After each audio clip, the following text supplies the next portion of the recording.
Straight up whiteout conditions. You can't even see the mountain from here. Yeah, look at that. That is epic. Yowzers.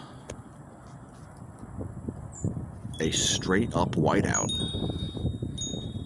in Lehigh Valley, Pennsylvania, and surrounding areas. Holy cripes. It's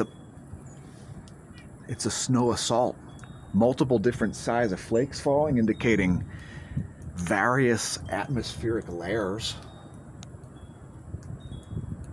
There's like two kinds of snow falling at the same time. It's epic.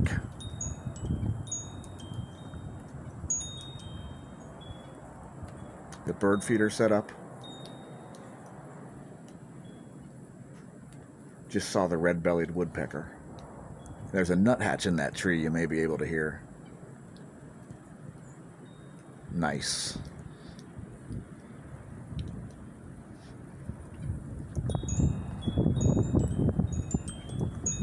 Fully epic and quite windy.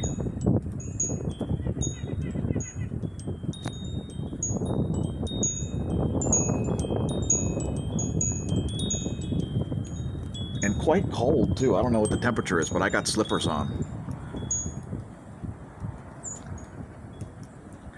I may have to go outside shirtless wearing shorts a little bit later. Shoo! All right, it's too cold. There's an Arctic wind blowing. It is crazy. Wind out of the east. It can't be more than 28 degrees out here. Yowzers. I've seen enough.